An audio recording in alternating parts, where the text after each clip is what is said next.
Aujourd'hui, je vais vous parler des relations. Alors, il y a un sous-titre d'un atelier que je propose qui s'appelle Les relations des révélateurs puissants. Eckhart Tolle écrit dans un de ses livres, nos relations sont toujours celles dont nous avons besoin pour nous en apprendre davantage sur nous-mêmes, à condition qu'on soit prêt à en apprendre davantage sur nous-mêmes. Alors, comment est-ce que je fais pour en apprendre davantage sur moi-même quand je suis en train éventuellement de juger ou de critiquer quelqu'un avec qui je suis en relation? Eh bien, simplement en mettant l'attention sur le ressenti dans mon corps. Donc, quand je vais penser à quelqu'un de mon entourage qui m'énerve, qui m'attriste, qui me déclenche d'une façon ou d'une autre, je vais pouvoir contacter ce qui m'appartient au travers de tout ça en, en mettant mon attention sur le ressenti dans le corps. Je vais vous proposer peut-être de faire l'expérience en pensant vous-même, là maintenant, à une personne que vous connaissez avec qui vous n'êtes pas totalement en paix. Vous sentez que vous avez une rancœur ou vous êtes déçu, vous êtes fâché, vous vous sentez triste. En tout cas, vous n'êtes pas en paix. Eckhart Tolle dit dans Nouvelle Terre, existe-t-il quelqu'un dans votre vie que vous n'avez pas complètement pardonné, une personne que vous avez transformée en ennemi? Alors le mot ennemi est peut-être un peu fort, mais ce qu'il veut dire par là, c'est que j'ai l'impression qu'à cause de cette personne, je ne peux pas être bien. Parce qu'il a fait telle chose, parce qu'il a dit telle chose, ou parce qu'il est arrivé un événement entre nous, j'ai l'impression que tant qu'il n'arrivera pas quelque chose dans cette relation, je ne pourrai pas être bien. Donc, prenez justement un exemple comme ça, concret, dans votre vie, d'une personne avec qui vous n'êtes pas en paix. Et regardez un petit peu, qu'est-ce qui vous dérange dans le fond chez cette personne, dans son attitude ou dans ce qu'elle a dit? Qu'est-ce que vous trouvez le plus bouleversant? Qu'est-ce qui est pour vous le plus inquiétant? Est-ce que c'est leur égoïsme, son égoïsme plutôt, sa cupidité, sa soif de pouvoir, de contrôle? Est-ce que c'est son manque de sincérité, sa malhonnêteté, sa propension à la violence ou quoi que ce soit d'autre?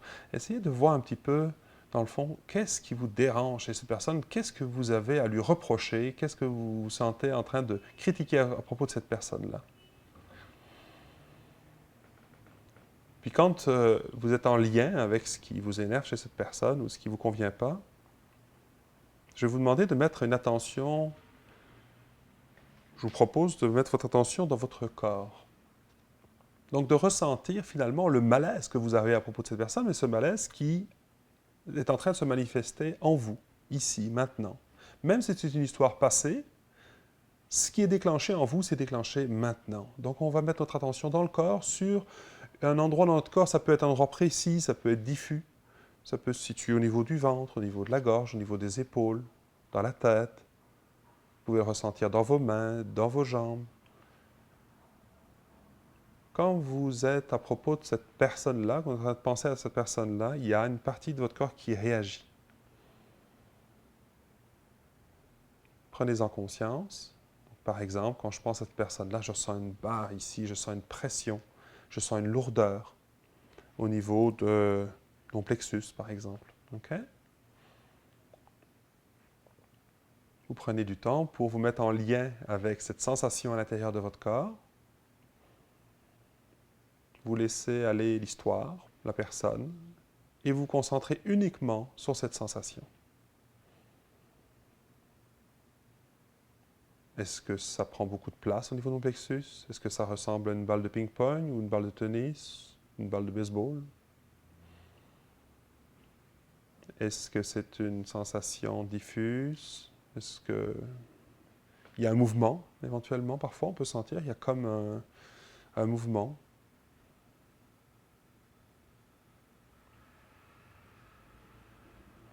Prenez le temps simplement de reconnaître et d'accueillir la sensation qui est là en vous. Sans vouloir la comprendre, sans chercher d'où ça vient, Restez simplement au niveau de votre expérience physique de ce qui est déclenché en vous.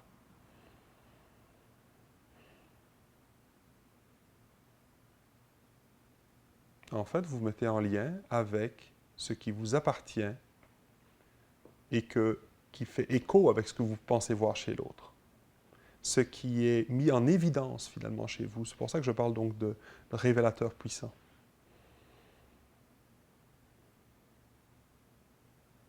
Regardez si vous pouvez faire de la place à cette partie de vous qui n'est pas en paix.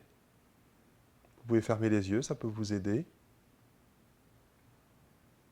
à rester en lien uniquement avec la sensation. S'il y a des pensées qui viennent à propos de l'histoire, de la personne et tout ça, laissez-les aller et restez uniquement avec la sensation physique.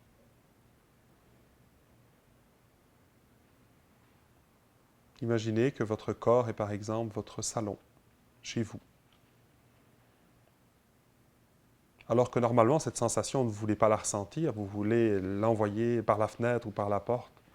Vous voulez sortir d'ici, vous ne voulez pas la voir, vous utilisez toutes sortes de stratégies pour ne pas être avec. Aujourd'hui, puisque vous êtes engagé à mieux vous connaître, vous dites, tiens, cette partie de moi, je vais l'accueillir. Imaginez que vous l'installez dans le sofa en face de vous. Et vous êtes avec. Puisque de toute façon, elle est là. Même si vous ne voulez pas qu'elle soit là, elle est là. Aujourd'hui, vous dites, ok, tu es là, je suis avec toi, je suis prêt à t'entendre, je suis prêt à te reconnaître. Et regardez si, d'une manière ou d'une autre, vous pouvez vous reconnaître comme étant cet espace à l'intérieur duquel cette sensation se manifeste.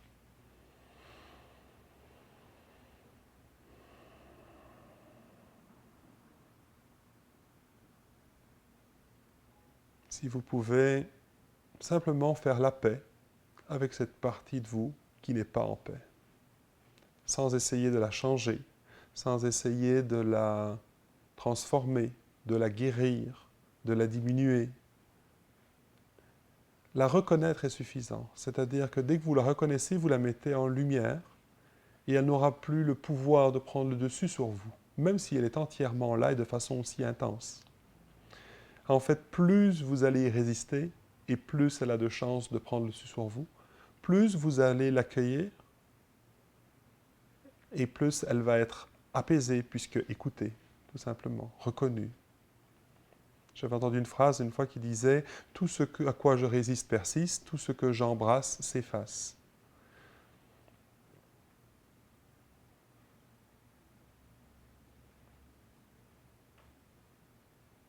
Donc aujourd'hui, vous posez la question « Puis-je être l'espace pour cela? Puis-je être en paix pour cette partie de moi qui ne l'est pas ?»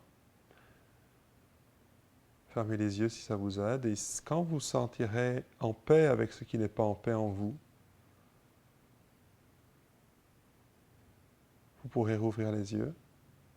Et regardez maintenant comment vous vous sentez face à cette personne envers laquelle vous aviez au départ l'impression, dans le fond, vous aviez l'impression par rapport à cette personne-là, qu'elle était la cause de ce qui vivait en vous. En faisant cet exercice, vous avez déjà pu remarquer que dans le fond, cette sensation est déjà en vous, avant même d'être révélée, d'être mis en, pas révélé, d'être mis en évidence, je dirais, par la situation ou par la relation et par l'autre personne qui est en face de vous. Dans le fond, cette relation, cet événement, n'a fait que mettre la lumière sur quelque chose qui vous appartient déjà. Ça peut être une ancienne blessure, ça peut être une histoire que vous avez vécue. Je vais vous donner un exemple concret. Par exemple, si je reproche à mon fils, j'ai pas de fils, c'est un exemple fictif, mais si je reproche à mon fils, par exemple, de se couper de la famille en jouant tout le temps avec son jeu vidéo, souvent. Et il se coupe de la famille, on ne ressent pas finalement, on n'est pas en relation avec lui parce qu'il se coupe avec ça. Et moi, ça m'enrage. Je dis, mais enfin, est-ce que tu vas arrêter de jouer? Je suis fâché contre lui parce que ça m'énerve profondément. Si je regarde ça, je pense à lui, au fait qu'il joue avec sa Nintendo, j'écoute, et là, je ressens une boule ici dans la gorge, par exemple. Et quand je me mets en lien avec cette boule dans la gorge, je sens qu'il y a à l'intérieur comme de la tristesse, de la colère aussi. Et quand je fais la paix avec cette tristesse et cette colère, éventuellement, je peux voir ce qui m'appartient là-dedans. Alors, ce qui m'appartient, c'est peut-être que dans une autre relation, dans une autre famille, peut-être que j'ai eu avant, moi-même, j'étais coupé de la famille, mais pas forcément jouant avec des jeux vidéo. Donc, c'est éventuellement euh, en lisant le journal, par exemple, en étant concentré dans la lecture de mon journal, je me coupais du reste de la famille. Mais il y a eu des conséquences à ça. Éventuellement, on s'est séparés avec ma compagne et ça a été un épisode extrêmement difficile de ma vie. Donc, il y a une partie de moi qui a enregistré cet événement-là et qui s'est dit « Oh là là, c'est dangereux, il ne faut pas se couper des autres, il faut être à l'écoute et tout ça. » Et dès que je vois ce comportement d'une façon ou d'une autre chez quelqu'un d'autre, ça me fait fortement réagir. Donc, en fait, c'est une partie de moi liée à un événement, liée à quelque chose qui m'appartient, même si aujourd'hui, ça n'existe plus dans ma vie. Souvent, ce que j'entends dans les ateliers, les gens vont dire « Oui, mais je suis fâché, par exemple, sur mon fils qui joue à la Nintendo, mais moi, je ne joue pas à la Nintendo. » Mais ce n'est pas forcément de la même façon, et ce n'est pas forcément aujourd'hui que ça se produit. C'est peut-être un événement passé, c'est peut-être quelque chose que j'ai complètement réglé pour moi, mais avec lequel je ne suis pas encore tout à fait en paix. C'est-à-dire, je n'ai plus ce comportement-là, mais je ne suis pas en paix avec le fait de l'avoir eu, et j'ai encore peur des conséquences qu'il pourrait y avoir. Alors, c'est une bonne chose d'observer les expériences du passé, d'apprendre des expériences du passé. C'est ce qui fait qu'aujourd'hui, je fais preuve éventuellement de plus d'ouverture dans ma famille qu'à une autre époque. Donc, j'ai appris de ça. Là où, éventuellement, ça pourrait être dommageable, c'est quand je ne fais pas la paix avec mon histoire et que cette histoire me fait que je suis encore réactionnel. Donc, quand éventuellement je vais me surprendre moi-même à être un petit peu distrait ou concentré sur quelque chose et qu'on va me le faire remarquer, mais je vais être sur la défensive, ou quand je vais voir quelqu'un d'autre qui va avoir cette attitude-là, ça va me faire évidemment réagir. Donc c'est, voyez-vous, une façon de, effectivement, mieux comprendre, mieux connaître mes histoires, mes blessures, et donc de les accueillir et de faire un mouvement, je dirais, vers l'unité de toutes ces parties de moi.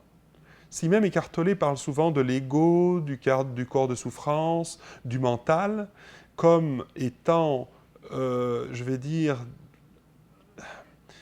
imaginaire et en même temps des parties de moi qui peuvent me nuire, c'est bien de reconnaître que je ne suis pas toutes ces blessures, toutes ces histoires et tout ça, mais en même temps, l'idée n'est pas non plus de les rejeter en disant c'est mal d'avoir un ego, c'est mal d'avoir un corps de souffrance, ou c'est mal d'être dans le mental, d'avoir des pensées. Elles sont là. Et tant que je résiste à tout ce que mon corps porte, eh bien, je me mets en conflit intérieur avec lui. Et tout ce que je ne veux pas voir, en plus, a le pouvoir de prendre le dessus sur moi et de me faire réagir. Tout ce que j'embrasse, tout ce que j'accueille, donc, à l'intérieur de moi, s'apaise. Donc, il ne s'agit pas de diaboliser ces parties de moi, mais de pleinement les reconnaître, de les intégrer, et donc de me retrouver dans cette non-dualité, je dirais, où il n'y a pas de « Oh, tout ce qui vient de mon corps, de mon mental est mauvais, et il faut que je le fuis. » Puis, à ce moment-là, je vais commencer à faire de la méditation pour partir dans un monde imaginaire. Il s'agit ici d'être plus présent, plus conscient, et être en lien avec toutes les parties de moi. En plus de ça, quand je fais ce travail, il me vient avec ça une certaine empathie, une certaine, je dirais, compassion pour l'humanité des autres, pour les histoires des autres, pour le mental des autres, pour l'ego des autres, pour le corps de souffrance des autres. C'est quand je reconnais entièrement ça en moi et que je fais la paix en moi que je suis en paix avec le monde. Donc c'est toujours intéressant de voir comment je suis en conflit avec le monde ou avec les gens. Ce n'est en fait qu'un reflet de comment je suis en conflit et en non-paix avec ce qui m'appartient. Ainsi, certaines personnes nous attirent plus que d'autres, car elles sont des miroirs révélateurs de qui je suis, soit en tant qu'énergie, c'est-à-dire en tant que conscience, soit un reflet de ce que je ne suis pas, c'est-à-dire mon ego, tout ce qui est réactionnel en moi. Eckhart Tolle écrit dans Nouvelle Terre aussi, « Être en vie est une histoire d'amour entre ma forme, donc mon ego, ma personnalité, mon petit moi, on appelle ça de plusieurs façons, et ma conscience sans forme. Si cet amour est déficient, il est impossible de voir l'amour dans le monde ou dans une relation avec un autre être dans la forme. L'amour se vit à un autre niveau de conscience. C'est donc en reconnaissant tout ce qui nous distingue, tout ce qui semble nous différencier, qu'on est en lien avec ce qui ne nous différencie pas, c'est-à-dire la conscience pure, l'amour, le grand tout. Je ne sais pas comment appeler ça autrement. Voilà.